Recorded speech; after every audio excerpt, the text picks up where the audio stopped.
जय हिंद साथियों, स्वागत है आप सभी का लॉजिकल वर्ड इंस्टीट्यूट जांजगीर में। तो दोस्तों, आज का हमारा टॉपिक है विकास की अवस्थाएं। यदि आप सी टेट, सीजी टेट और शिक्षक भर्ती की तैयारी कर रहे हैं तो यह वीडियो आपके लिए हेल्पफुल रहेगा। तो चलिए वीडियो स्टार्ट करते हैं। अगर आप इस टॉपिक से रिलेटेड अगर बाल विकास के कोई से भी टॉपिक से रिलेटेड क्वेश्चन सॉल्व करना चाहते हैं तो आप प्लेलिस्ट में चले जाएंगे, वहां से आपको क्वेश्चन प्रैक्टिस मिल जाएगा। वहां से मोस्ट इंपॉर्टेंट क्वेश्चन को लिया गया है। तो चलिए वीडियो स्टार्ट करते हैं। देखेंगे बाल विकास की अवस्थाएं। सबसे पहले हम लोग इसमें देखेंगे शैशवावस्था। बाल विकास की हम लोग तीन अवस्थाओं के बारे में पढ़ेंगे। पहला शैशवावस्था, दूसरा बाल्यावस्था और तीसरा किशोरावस्था। उसका हम लोग स्टेज जाने कि कितना से कितना होता है, साथ ही उस स्टेज में क्या क्या होते हैं।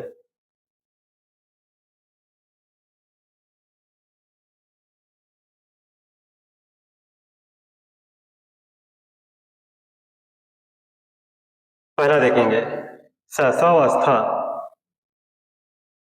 शैशवावस्था जो स्टेज होता है वह होता है, वर्ष होता है 0 से 6 वर्ष तक का होता है। कितना होता है? 0 से 6 वर्ष तक का होता है। और जो शैशवावस्था होता है उसको माना जाता है आधार अवस्था। आधार अवस्था के नाम से भी शैशवावस्था को जाना जाता है।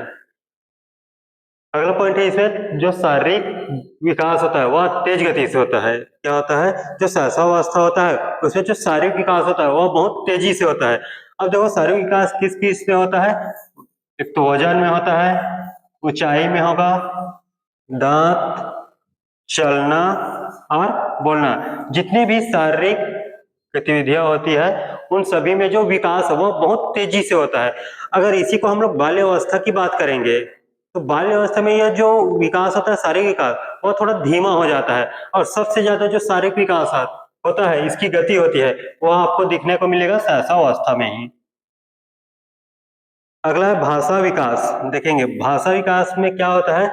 जब बच्चा 2 साल का होता है, बच्चा 2 साल तक का होता है तो वह शब्द को बोलना सीख जा रहता है। जब 2 साल तक का होता है शब्द बोलना सीख जाता है। जैसे देखो 2 साल तक का बच्चा होगा, वह जो वाक्य बोलना नहीं सीखे रहेगा, क्या रहेगा, वो शब्द को ही बोलेगा। जैसे वो बच्चे को भूख लगी है तो नहीं बोलेगा कि मम्मी मुझे भूख लगी है, वह क्या करेगा, शब्दों के माध्यम से व्यक्त करेगा। कैसे व्यक्त करेगा? देखो, मम्मी भूख। अब उतना में ही समझ जाए कि बच्चे को भूख लगी है। तो वह जो जब 2 साल तक का रहता है तो वह शब्दों तक ही सीमित रहता है। उसके बाद 2 साल के बाद जैसे वह 4 से 5 में जाएगा तो वह वाक्य वाक्य को बोलना सीख जाता है, छोटे छोटे वाक्यों को बोलना सीख जाता है। और जब वाक्यों को बोलना सीख जाएगा तो यह क्या हो जाएगा, 5 से अधिक हो जाएगा। 5 से जब स्टेज आगे जाएगा कितना होगा, 6, 7, 8। हाँ, तब जब वो ये वाक्य को बोलना सीख जाएगा, छोटा छोटा वाक्य, तब ये स्कूल जाना प्रारंभ कर देता है। अभी इस ऐसा अवस्था में स्कूल जाना प्रारंभ नहीं करेगा। उसके बाद है मानसिक विकास। देखेंगे अगला है मानसिक विकास। अब मानसिक विकास में क्या होता है, तो बच्चे में जो जिज्ञासा होता है बहुत अधिक होता है। बच्चे में जिज्ञासा बहुत अधिक होता है। वह हर एक चीज जो देखता है उसको क्या करता है, वह जानना चाहता है। हर एक चीज जो वह देखता है उसको वह जानना चाहता है। जैसे वो कहीं जा रहा है, कहीं पर बैठा है, जो भी चीज देख लिया उसको देखते ही उसमें क्या होता है, जानने की इच्छा प्रकट हो जाती है। और वो नाना प्रकार के क्वेश्चन करते रहते हैं कि यह क्या है, यह क्यों है, ऐसा क्यों है। चलिए अगला देखते हैं।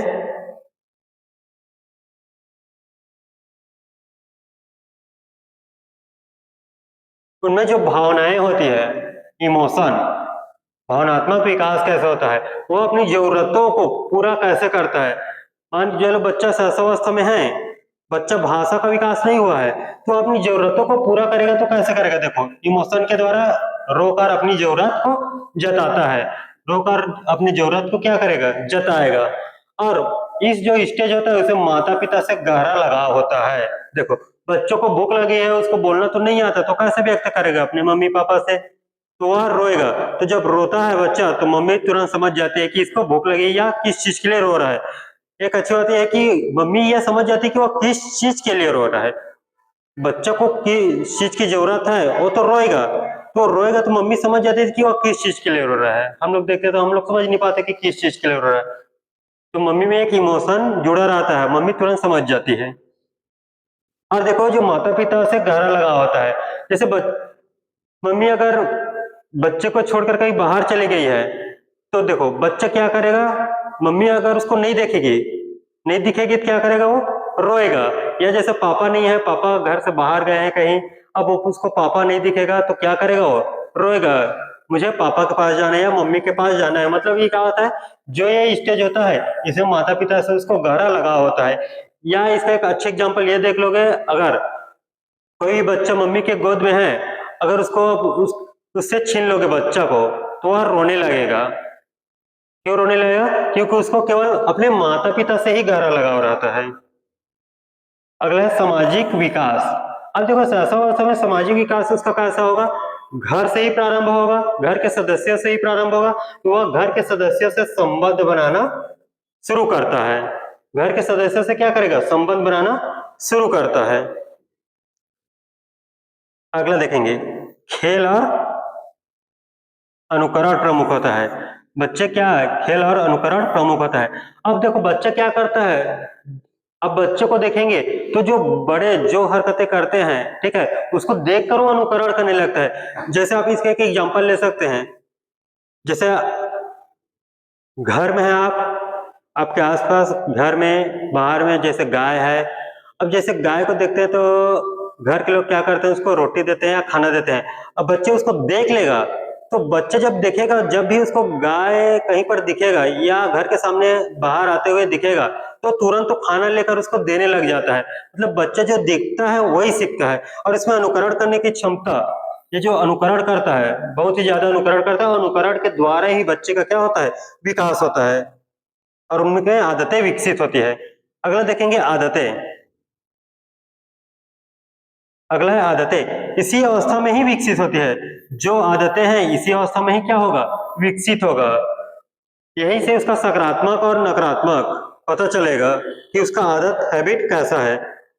अब देखो इसका जो रोल होता है, सहसा में रोल है, भूमिका है, वह क्या होता है, बच्चे को प्यार देना है। और सहसा में उसकी जो सुरक्षा बहुत ही ज्यादा होता है, बहुत ही ज्यादा उसकी सुरक्षा करना पड़ता है। और जब ये सहसा में रहता है तो भाषा को उतना ज्यादा विकास नहीं हो रहा था, तो उसको खेल के माध्यम से ही शिक्षा देते हैं हम लोग।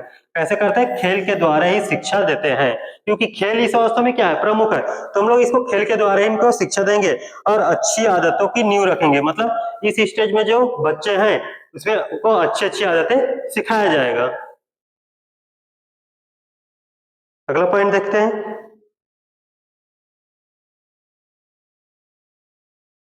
अगला है हमारा बाल्य अवस्था।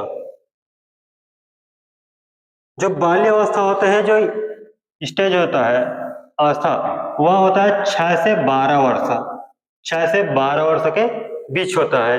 तो देखो ये जो अवस्था है इसको क्या नाम से, स्वर्णिम अवस्था के नाम से भी जाना जाता है।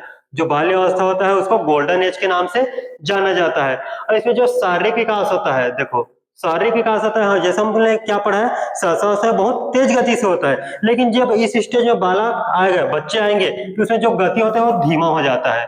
धीमा होने के साथ साथ देखो यह जो गति होता है यह संतुलित गति से होता है। क्या होता है, धीमा तो हो जाएगा लेकिन क्या होगा, ये संतुलित गति से होता है। अगला है बौद्धिक विकास। अब देखेंगे बौद्धिक विकास, बच्चे जब शब्द बोलना सीख गए हैं, वाक्य, छोटे छोटे वाक्य को बोलना सीख गए हैं, तब वह बाल्यावस्था में आएगा तो वह पढ़ना सीखेगा। पढ़ने के साथ साथ लिखना सीखेगा, गणितीय तर्क करना सीखेगा, और अपनी मेमोरी शक्ति को क्या करेगा, तेज करेगा। इस स्टेज में जब बच्चा आता है तो इसकी मेमोरी शक्ति क्या हो जाता है, तेज हो जाता है। अगला है सामाजिक विकास। में सामाजिक विकास किससे प्रारंभ होता है, परिवार से होता है, घर के सदस्य द्वारा।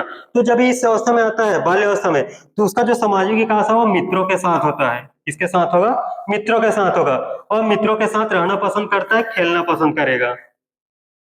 और उनमें जो जब मित्रों के साथ खेलेगा, साथ में क्या होगा, सहयोग की भावना उत्पन्न होगी, उसमें प्रतिस्पर्धा भी होगा।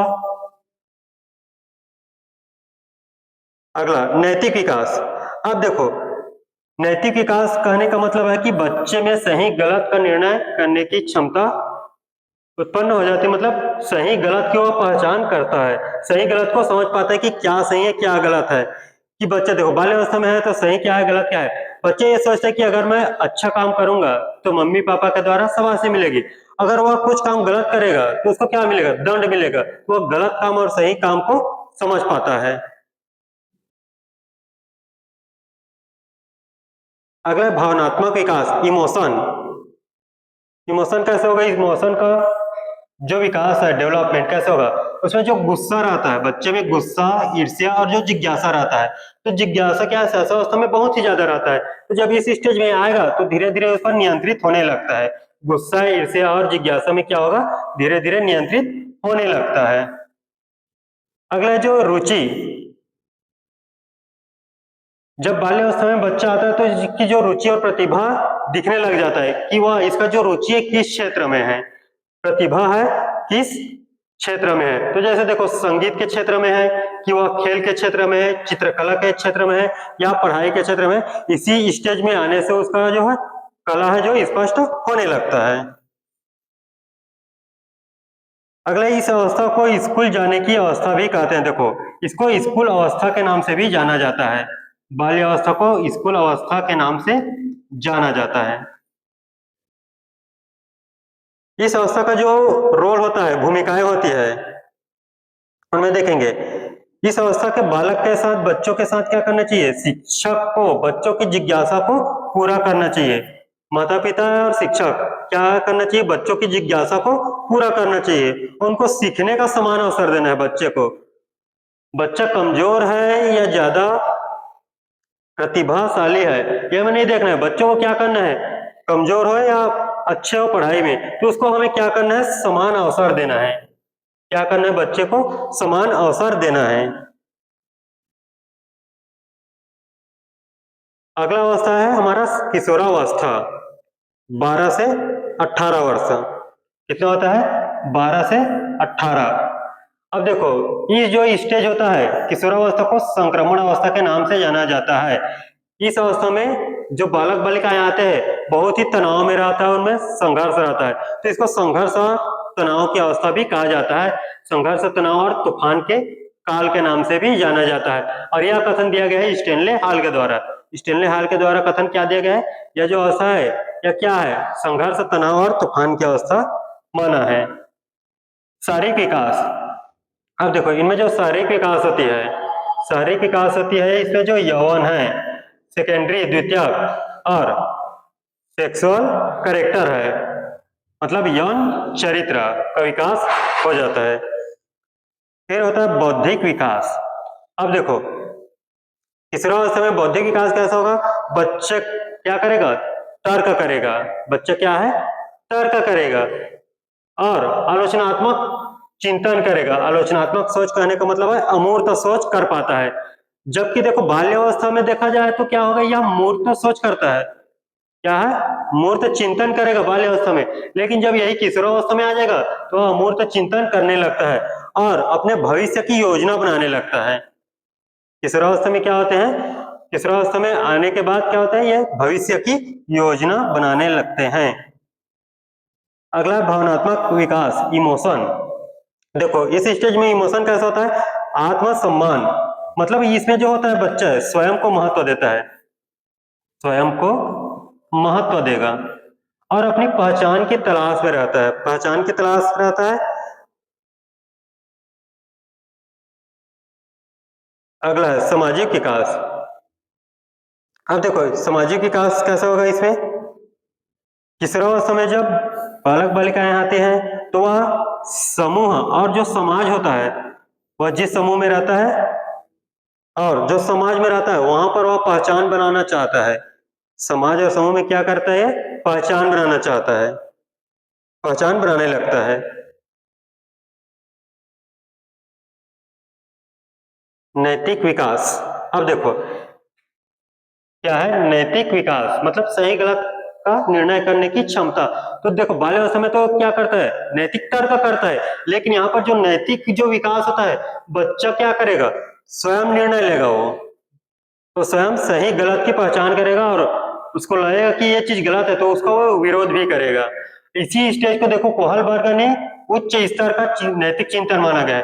कोहलबर्ग ने क्या माना है, इसी स्टेज को उच्च स्तर का नैतिक चिंतन माना है। अगला है रुचि में बदलाव। अब देखो किशोरावस्था में आ गया तब रुचि में बदलाव होगा। रुचि में कैसे बदलाव होगा? करियर की टेंशन हो जाता है, करियर बनाने में ध्यान देगा। दूसरा विपरीत लिंग आकर्षण, मतलब विपरीत लिंग आकर्षण में क्या होता है, बॉयज गर्ल्स में अट्रैक्शन स्टार्ट हो जाता है, बॉयज गर्ल्स की ओर और गर्ल्स बॉयज की ओर अट्रैक्शन होता है। और आत्मनिर्भरता हो जाता है किशोरावस्था में, आत्मनिर्भरता। अगला है जो इस स्टेज के जो बच्चे होते हैं, बालक बालिका होते हैं, उसको विद्रोह के रूप में भी देखा जाता है, विद्रोही स्वभाव के रूप में भी क्या है, देखा जाता है, देखा जा सकता है। अगला इसमें जो किशोरावस्था होता है उसको द्वितीयक जन्म के नाम से जाना जाता है। क्या है? द्वितीय जन्म, सेकेंडरी बर्थ के नाम से भी जाना जाता है। इस स्टेज की जो रोल होता है, भूमिकाएं हैं, उनमें जो है देखो माता पिता और जो शिक्षक है उनको बच्चों के साथ मित्रवत रवैया करना है, ऐसे फ्रेंडली मित्रवत रवैया कर रखना है, और साथ ही उसको सकारात्मक दिशा में दिशा भी देना है। साथ ही साथ मित्रवत रवैया रखने के साथ साथ क्या करना है, उसको सकारात्मक दिशाएं देना है। अगर बच्चा नकारात्मक दिशा की ओर जा रहा है तो उसको क्या करना है, उसको सही मार्ग दिखाना है। तो यह है हमारा बाल विकास की अवस्थाएं। अगले वीडियो में हम लोग देखेंगे अधिगम से संबंधित। तो आज के लिए बस इतने ही रखते हैं, मिलते हैं नेक्स्ट वीडियो में, तब तक के लिए धन्यवाद। जय हिंद।